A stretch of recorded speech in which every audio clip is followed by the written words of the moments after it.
우리의 몸의 건강을 위해서는 바른 식습관이 중요하고 또 거기에 따른 운동도 매우 중요한 법입니다. 이런 것은 모르는 사람들이 다 없지요. 그런데요, 왜 이렇게 잘 지키지 않는가 하면 싫어서 하지 않는 사람도 있고, 그리고 무엇보다도 간절함이 없어서 건강한데 뭐 하며 간절함이 없어서 지키지 않을 때도 참 많습니다. 우리는 일반적으로도 건강할 때 건강을 지켜라 라는 것을 우리가 많이 듣고 알고 있습니다. 그런데 이상하게도 사람들은 꼭 아프고 나서 건강을 찾으려고 노력을 많이 하는 법입니다. 우리는 가만히 생각해 보면 이런 간단한 원리도 꽤 많이 무시하고 살아가고 있습니다. 오늘을 살아가는 이 현대인들이 매우 지혜롭고 지식이 많은 듯하게 살아가고 있습니다. 그런데 정작 가만히 보면 어리석은 삶을 선택하는 그런 분들도 꽤 많다라는 것입니다. 사람이 살아가는데 건강하려면 잘 먹고 또 운동도 열심히 해야 된다, 이런 거 잘 알고 있으면서도 잘 안 지키는 것이죠. 우리는 이렇게 건강이 우리의 삶에 제일 중요하다라는 것을 기억하고 건강을 잘 지켜 나가시게 되기를 바랍니다. 마찬가지로 성경에서도 건강한 신앙생활도 마찬가지로 이야기를 합니다. 건강한 바른 신앙이 되려면 우리는 변하지 아니하는 하나님의 진리의 말씀에 귀를 기울여야 합니다. 그렇지 않으면 때로는 지혜롭다 스스로는 생각하지만 어리석은 삶을 사는 결과를 초래합니다. 우리가 제정신이 있고 건강할 때 하나님의 말씀을 기억하여서 유심히 듣고 살아가게 되면 그야말로 삶의 자리자리 보면 복된 삶이 많아지게 되는 겁니다. 성경에는 그 기준을 분명하게 말씀을 합니다. 잠언서 9장 10절에 보면 여호와를 경외하는 것이 지혜의 근본이다, 이렇게 말씀을 하시고 거룩한 자를 아는 것이 명철이다 라고 분명하게 말씀을 해 주었습니다. 왜 여호와를 경외하는 것이 지혜의 근본이 되는가 라고 하면, 그런 질문을 하게 되면, 왜냐하면 이 세상은 하나님께서 창조하셨기 때문이라는 것입니다. 요즘은 굉장히 이제 우리가 교육을 많이 받아서 듣고 배우는 것들이 많습니다만은, 우리가 살아가는 이 지구라는 땅을 우리 기상학자들이 말을 합니다. 이 지구는 참으로 신묘막측한, 우리가 사는 이 땅이 정말 신묘막측한 곳이라는 것이죠. 요즘은 기온이 좀 많이 올랐습니다. 그죠? 제가 어제 스페인에 있는 내 친구와 전화를 했는데 거기에는 아직도 32도에서 37도를 오르내리면서 너무너무 더워 죽겠다라는 것이죠. 그런데 우리가 사는 곳은 어떠냐 하니까 제가 외투를 입을 정도로 좀 살살하다 이야기하니까 굉장히 부러워했습니다. 와, 대한민국은 너무너무 좋은 곳이다, 그런 이야기를 전화로 나누었었습니다. 여러분, 하나님께서 만들어 놓으신 이 지구라는 별이요, 참으로 신묘막측한 것은 이 지구가 더워지잖아요.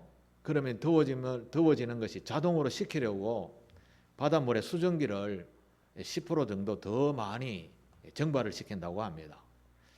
그러면 이 증발된 수증기가 육지로 가서 뜨거운 대지를 식히죠. 비가 와서. 그러면 그게 흘러서 또 어디로 가는가 하면 바다로 옵니다. 바다도 식혀지게 되는 겁니다. 이게 잘 안 되면 폭풍우를 통해서 확 바다를 휘저어서요, 많은 비를 그 뜨거운 육지로 갖다 쏟아부어서 또 식히게 하는, 이거 누가 할까요? 지구 스스로 하도록 하나님께서 그렇게 놀랍게 창조해 놓으셨다라는 것입니다. 그 로마서 1장 20절에 보면 이런 말씀이 있습니다. 제가 종종 말씀을 드리는데 창세 때로부터 이렇게 하나님께서 창조하신 때부터 그 창조하신 이 우리가 살아가는 이 땅에 보이지 아니하는 것들이 참 많은데 그의 영원하신 능력과 신성이 이 우리가 살아가는 이 땅에 보이지 않은 만물에 분명히 보여 알려져 있다. 그러므로 그들이 핑계하지 못할지니라. 이게 사도 바울이 말씀하신 내용인데요. 가만히 생각해 보십시오. 우리가 살아가는 이 지구라는 별이 얼마나 신묘막측한지 모릅니다. 놀랍죠. 자세히 들여다보면 나무잎 하나에도 정말 놀라운 비밀이 다 숨겨져 있습니다. 인체를 보면 인체도 너무너무 신기합니다. 어디 고장 나거나 다치면 인체는 스스로 고치려고 온 인체가 움직인다고 합니다. 우리가 사용하는 의술, 약 이런 것들은 돕는 역할이죠. 돕는 역할. 하나님의 창조의 세계는 참으로 놀랍습니다. 우리가 매일매일 썩어버리는 하수와 쓰레기들은 그게 다 너무너무 많이 사용하면 우리에게 다 돌아오는 거죠. 그런데도 그게 땅에 묻히면 이제 세월이 가서 보면 다 흙으로 또 돌아가게 되는 것이죠. 가만히 생각해 보면 우리 주위에 그런 것들이 너무 많습니다. 그런데 우리는 그걸 무시하고 살아가죠. 알아도 모른 척, 또 알면서도 정말 그럴까? 이렇게 생각하면 또 살아가고 있는 것이죠. 이런 것으로 생각하면 하나님의 창조된 세상을 보면서 하나님이 없다라고 하는 것은 어리석다라고 할 수 있는 것입니다. 자, 그러면 지혜로운 삶을 살려면 어떻게 해야 될까요? 지혜로운 삶을 사려면 사람은 창조자이신 하나님의 말씀을 듣고 배우는 것입니다. 성경에 기록되어진 하나님의 말씀이 참 많이 있는데 우리가 일생을 살아가는데 필요한 교훈들이 다 담겨져 있습니다. 그래서 우리는 매일매일 몇 장씩 성경을 읽으라고 이야기를 드립니다. 그 성경 말씀에 우리가 살아가야 할 모든 지혜들이 다 담겨져 있습니다. 그 말씀대로 살아가는 사람을 지혜로운 사람이라고 하는 것입니다. 그 말씀 가운데 오늘 잠언서 3장에 있는 말씀을 선택해서 여러분과 함께 지혜 있는 말씀을 교훈 받으려고 합니다. 오늘 본문에는 지혜로운 삶을 사는 방법 몇 가지를 소개하는데 그중에 제가 3가지만 소개를 하겠습니다. 지혜로운 삶을 살기 위해서 첫 번째 1절을 한번 보겠습니다. 1절 같이 읽겠습니다. 시작. 내 아들아 나의 법을 잊어버리지 말고 내 마음으로 나의 명령을 지키라. 아멘. 여기에서 하나님의 법과 하나님의 명령을 지키라라고 첫 번째 말씀을 합니다. 지키라. 하나님의 법과 명령이 무엇이지요? 성경의 두꺼운 책 속에 하나님의 말씀이 다 담겨져 있는데 이걸 종합해서 구약 성서는 딱 10가지로 정리를 해두었습니다. 그게 십계명입니다. 십계명. 십계명은 하나님께서 세상 사람들에게 이것이 가장 지켜야 할 기본이다라고 가르쳐 주신 명령입니다. 계명이죠. 이 계명은 이스라엘 백성들을 나라를 만들 때 지도자인 모세를 통해서 하나님이 그 백성들에게 준 율법이요 계명이었습니다. 예배 드릴 때 한 번씩 십계명씩 한 번씩 우리가 읽었습니다만 그 자막을 한번 보여주실까요? 10가지 계명. 첫 번째 계명부터 네 번째 계명은 하나님을 잘 섬기라라는 하나님에 대한 계명입니다. 하나님을 사랑하라는 거죠. 나 외에는 다른 신을 절대 섬기지 마라. 그러니까 이 두 번째 계명도 비슷한 건데 나 외에는 다 우상이다. 우상은 섬기지 말라라고 하셨죠. 그리고 하나님의 이름을 그 동네 개 부르듯이 그렇게 하면 안 된다라는 거죠. 굉장히 존중한 그런 이름으로 사용해야 되고, 그 이름에 합당한 그 하나님의 이름에 먹칠이 되는 행동은 삼가하라는 말로 하나님의 이름을 함부로 사용하지 마라. 망령되이 부르지 말라, 이런 말씀이죠. 그 다음 네 번째는 저와 여러분들처럼 오늘 안식일을 구별하여 드리는 이 예배에 참여하고 있습니다. 이게 하나님 사랑하는 계명 네 가지입니다. 그 다음은 이제 한마디로 말하면 이웃에 대한 사랑이죠. 사람에 대한 사랑입니다. 첫 번째는 부모를 공경하고, 살인하지 말고, 간음하지 말고, 도둑질하지 말고, 거짓 증거, 가짜 뉴스라고 하죠. 거짓 증거하지 말고, 남의 것을 탐내지 마라. 이게 10가지 계명입니다. 이 정도는 뭐 그리스도인이면 다 외울 정도로 되어야 되죠. 나중에 한번 적어서 이거 외우시고 지키시게 되기를 바랍니다. 하나님의 명령, 하나님의 계명을 지키면 복이 있다라고 하셨습니다. 이 하나님의 계명 10가지를 마음에 깊이 새기고 지키며 살 때 어떤 복이 온다? 2절입니다. 2절에 그리하면, 같이 읽겠습니다. 시작. 그리하면 그것이 네가 장수하여 많은 해를 누리게 하며 평강을 더하게 하리라. 장수라는 말은 뭐 잘 아실 것입니다. 많은 해를 평안하게 평강을 누리며 살게 될 것이다. 뭐 두말할 것이 없습니다. 이거보다 더 좋은 복이 어디 있겠습니까? 뭐 억만금을 가지고 일평생 침대에서 내려오지 못하는 삶을 살면 그건 복이 아닙니다. 그죠? 예. 더 이상 낙이 없다 할 만한 복, 이게 장수와 평강의 복인 줄 믿습니다. 어떻게 하면 이런 복을 받는다고요? 하나님께서 지키라라고 한 10가지 계명을 지키면 이런 복을 받는다라는 말씀입니다. 제가 앞에서 말씀을 드렸다시피 건강한 식습관을 가져야 건강한 육체가 되는 것처럼 교회도 마찬가지입니다. 교회도 일정한 지켜야 할 것이 있습니다. 하나님께서 말씀하신 이 계명들을 지키는 것이죠. 하나님 사랑, 이웃 사랑, 이걸 두 개로 크게 10계명을 나누면 두 가지 계명으로 압축시킬 수 있습니다. 이게 예수님이 너는 하나님을 사랑하고 내 이웃을 내 몸처럼 사랑하라, 두 가지로 정리를 해서 예수님께서도 그렇게 말씀하여 주셨습니다. 그러면 교회도 바로 그런 하나님을 섬기는 것, 하나님을 높여 예배하는 것, 그 다음에 이웃을 사랑하는 것, 이게 교회의 근본 사명인 것입니다. 기독교 역사에 이렇게 살펴보게 되면요, 예를 들어서 유럽에 있는 기독교 교회들의 역사를 보면 4세기라 하면 301년부터 한 400년까지죠. 301년부터 400년은 우리나라로 치면 삼국시대입니다. 백제시대, 백제, 신라, 고려, 고구려 있는 그때에 그 유럽에 안디옥 교회라는 교회가 있었습니다. 예수님께서 제자들이 모여서, 그리고 성도들이 모여서 크게 교회로 성장한 교회인데, 이 교회에서요 300년에서 400년 사이에 이 교회에서 병원을 지었습니다. 병원을, 그 당시에 병원을 지어서 가난한 사람들을 무료로 치료를 해줬습니다.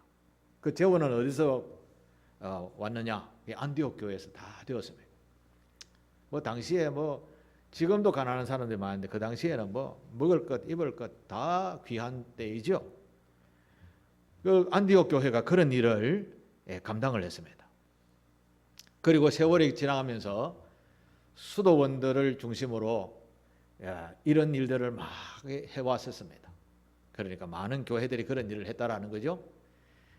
그 당시에는 이제 오늘날 같은 개신교 교회가 없었고 천주교가 있었기 때문에 천주교 신부들이 훈련 받을 때 이웃을 이렇게 봉사하는 것이 하나님 앞에 우리의 본분을 다하는 수도하는 그런 일이다 이렇게 생각하고 열심히 봉사를 했었습니다.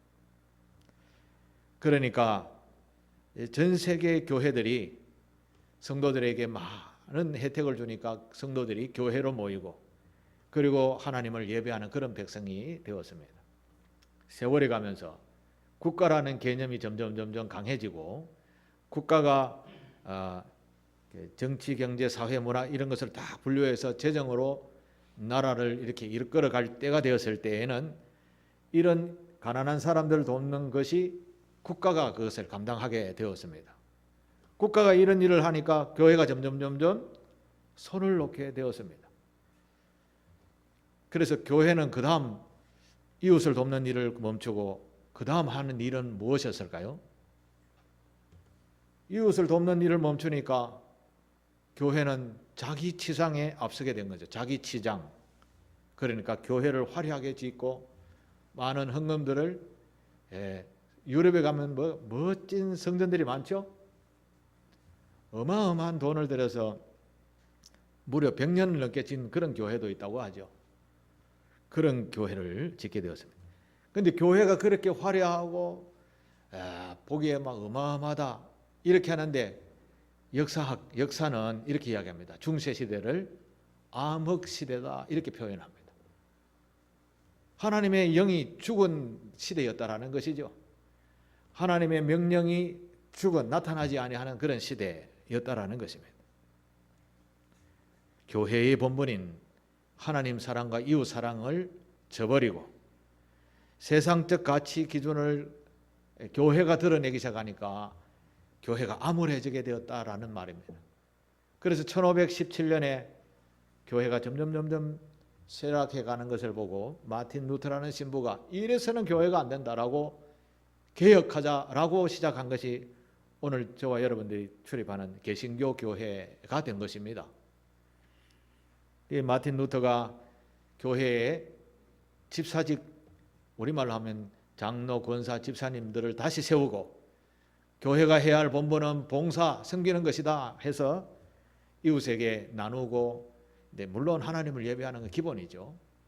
가난한 사람들을 돕고 하는 일을 감당을 해왔었습니다. 그런 전통을 이어서 유명한 웨슬리 부흥운동이라는 부흥운동가가 성령의 기름 부으심을 받고 더 불을 붙여서 전 세계가 복음화되는 일에 크게 쓰임 받았던 것이 1700년, 1800년, 1900년 이렇게 오게 되었습니다. 그 불똥이 1885년에 우리나라에도 떨어지게 되었고, 그리고 1900년, 그러니까 20세기에 들어와서 우리나라가 전 세계에 놀라운 이런 일이 없는, 이런 나라가 없는 전국 방방곡곡에 교회가 세워지고 하나님을 믿는 거룩한 백성이 되어졌고, 그리고 온 백성들에게 서로 나누고 돕고 하는 이런 일들을 교회들이 감당해 오니 나라가 어떻게 되었습니까? 평안하고 복이 있는 나라 되어졌고, 이 손바닥만한 나라가 세계 경제 10위권에 드는 그런 나라가 된 것이죠. 그래서 우리가 어떻게 됩니까? 장수와 평강을 누리고 있습니까? 못 누리고 있습니까? 장수와 평강을 누리고 있죠. 제가 1990년도에 베트남에 한 두세 달 가 있었을 때가 있었습니다. 그곳에 농사 짓는 분을 봤는데 지금의 제 모습처럼 쪼글쪼글 했는데, 그 당시에 제가 20대가 그렇죠. 20대쯤 됐습니다.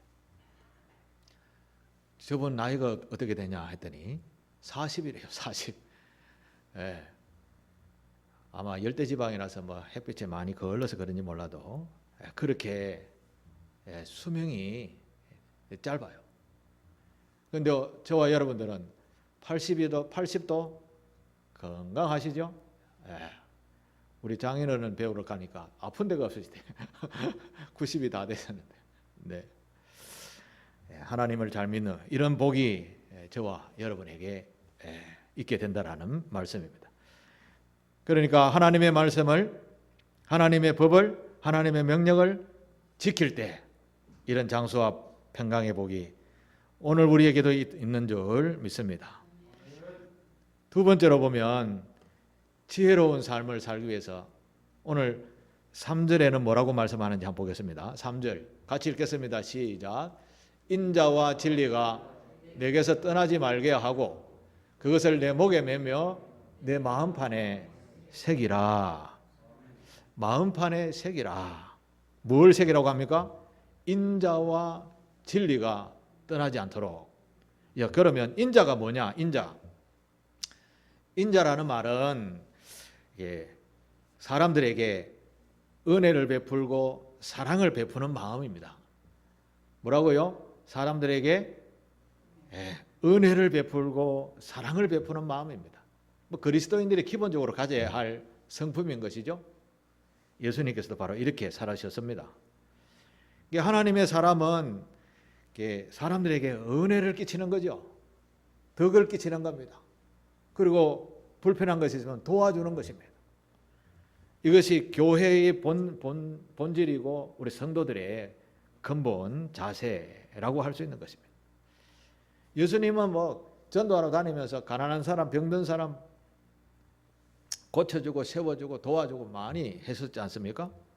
바로 그런 근본 마음을 인자라는 말로 표현하는 것입니다. 그럼 진리는 뭐냐? 진리는 변하지 아니하는 것을 진리라고 하죠.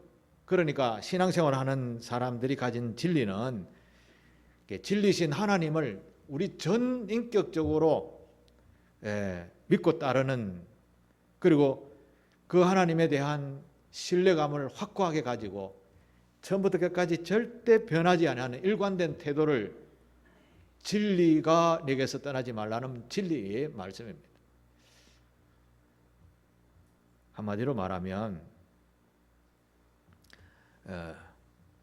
우리 전 인생을 다 투자했어도 그 하나님을 절대 변하지 아니하는 한 마음을 가지고 섬기는 것, 이 진리라는 겁니다. 그럼 이제 은혜를 베풀고 이웃을 사랑하는 인자와 진리,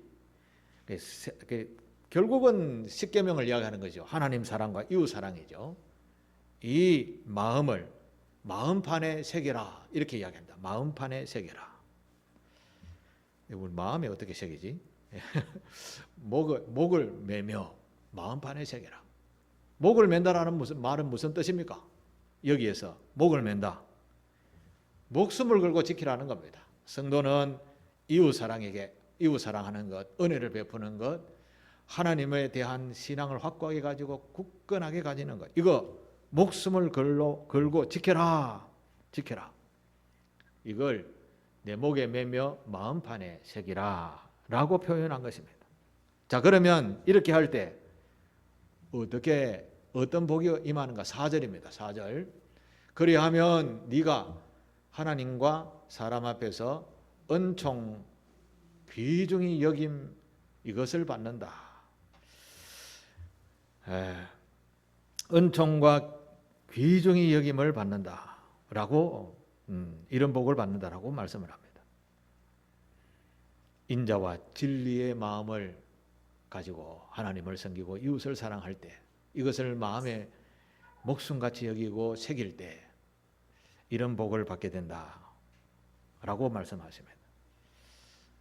여러분, 우리 속담에 고운 사람 미운 데 없고, 미운 사람 그다음 뭐죠? 다시 말씀드릴게요. 고운 사람 미운 데 없고, 미운 사람 고운 데 없다. 안 들어보셨어요? 안 들어보셨구나. 고운 사람 미운 데 없다라는 말은 무슨 말인가 하면, 평소에 이 사람의 성품을 통해서 우리가 많은 도움과 사랑을 받았다. 그러면 그 사람이 흠이 보였을 때 우리가 어떻게 판단합니까? 그 사람을 나쁜 놈이야 이렇게 표현 안 하죠. 그 사람 절대 그런 사람이 아니라 이렇게 표현하잖아요. 그러니까 고운 사람 미운 데 없다라는 말이 바로 그런 말인 것이죠. 반대로 미운 사람 고운 데 없다라는 말은, 미운 사람, 제가 평소에 별로 안 좋아하는 미운 사람이 아무리 좋은 일 해도 그 가짜다 이렇게 이야기한다는 거죠. 내가 싫어하는 사람은 그 사람이 옳은 일을 해도 미워 보인다라는 이런 말입니다. 하나님을 믿는 성도들은 모든 사람들에게 호감을 주는 사람이 되어야 되죠. 앞에서 말씀드렸던 것처럼 은혜와 진리로 사랑하며 사는 사람이 되어야 된다는 말씀입니다. 그렇게 살아갈 때 하나님으로부터도 은총과 귀중함을 받지만 우리가 살아가는 이 사회에서도 은총과 존귀함을 받게 된다는 말씀입니다. 그래서 저와 여러분들은 인자, 사람에게 은혜를 베풀고 사랑하는 이 마음과 진리, 하나님에 대한 사랑에 대한 변하지 아니하는 신앙을 가지고 굳건하게 목숨처럼 여기고 살게 되면 최고의 행복한 삶을 살게 된다라는 하나님의 말씀입니다. 하나님의 말씀은 우리의 마음에 새겨도 좋습니다. 우리에게 이런 복이 넘치게 되기를 바랍니다. 또 여러 가지 지혜로운 삶을 살기 위한 말씀이 있는데 한 가지만 더 말씀을 드리겠습니다.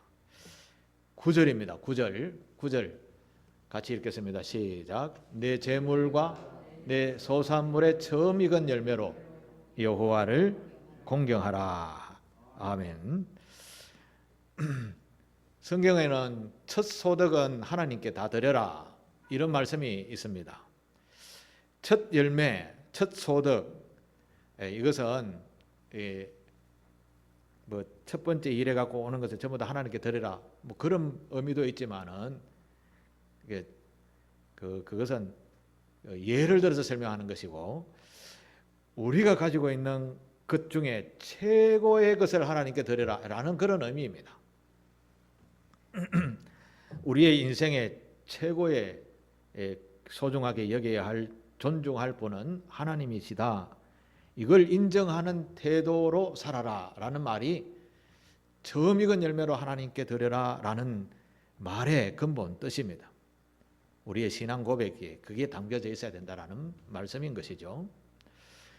사도 바울이 자신의 제자인 디모데에게 디모데전서 6장 17절에 보면 이런 말씀을 하셨습니다. 네가 이 세대에서 부한 자들을 명하여 마음을 높이지 말고 정함이 없는 재물에 소망을 두지 말고 오직 우리에게 모든 것을 후히 주사 누리게 하시는 누구에게 두라고 합니까? 하나님께 두라라는 말씀입니다. 우리의 최고 소망은 재물이 많고 명예 많고 권세가 많고 건강이 많고 이런 것을 추구하죠. 이게 우리가 최고의 복이라고 누리죠. 그런데 첫 것을 드려라. 내 소산물의 첫 것을 하나님께 드려라라는 말은 모든 것 위에 하나님을 제일 우선순위에 두라 이런 말씀입니다.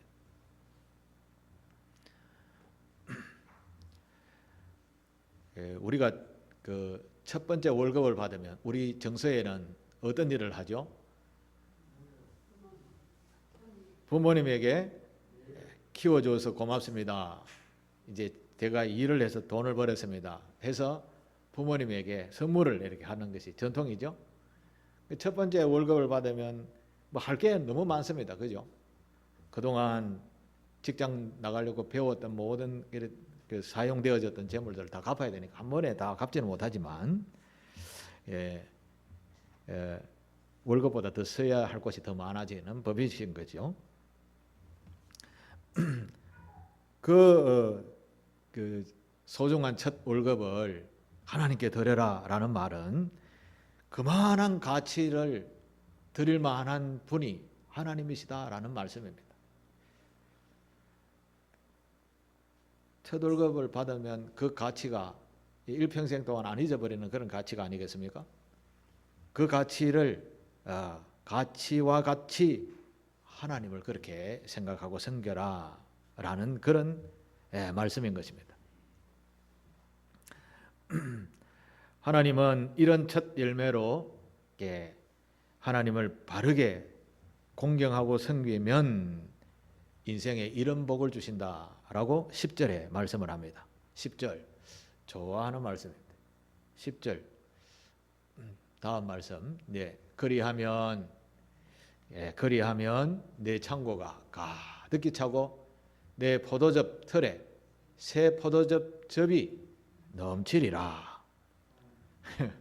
뭐 포도 농사도 안 지는데 뭐 포도즙이 넘치냐? 그런 말씀 아니죠? 여러분 하나님을 첫 월급을 드리는 만큼 그렇게 우선순위에 하나님을 존중히 여기면 오히려 내 살아가는 삶의 현장에 부와 장수와 평강이 넘친다라는 말씀을 이렇게 표현한 것입니다. 창고가 가득히 차고 내 포도즙 틀에 새 포도즙이 넘치리라. 포도 농사 짓는 농부의 마음은 포도즙 틀에 포도즙이 가득하고 그것을 포도주로 만들어서 일상에 사용하는, 유럽에는 포도주를 음식에 우리 물처럼 사용하니까 그런 표현이 된 것이죠. 추수한 농부가 포도즙 틀에 포도즙이 가득한 걸 어떤 마음일까요? 농부가 풍성한 마음이, 넉넉한 마음이 그 안에 담겨져 있다라는 것이죠. 그런 복이 여호와 하나님을 공경하게 되면 그런 복이 여러분에게 임한다라는 교훈의 말씀입니다. 우리는 이 하나님을 전인격적으로 섬기는 그런 성도가 되어야 할 줄로 믿습니다. 공경이라는 말은 공손히 받들어 섬긴다라는 그런 뜻입니다. 내가 누려야 할 영광, 내가 누려야 할 복, 이런 것을 내가 높여야 할 그분에게 다 돌려드린다, 이런 뜻인데, 다시 말하면 나를 포기하고 나의 주인이 되신 하나님께 드린다라는 이런 표현으로 공경하라라는 말씀을 씁니다. 예수님께서는 이런 말씀을 내 자신을 부인하고 나를 따르라, 이렇게 표현하셨던 것과 같은 의미인 것입니다. 사랑하는 교회 여러분, 우리는 처음 익은 열매하면 이거 필요한 사용할 것이 너무너무 많은데 이렇게 생각합니다. 소중하다라는 것이죠.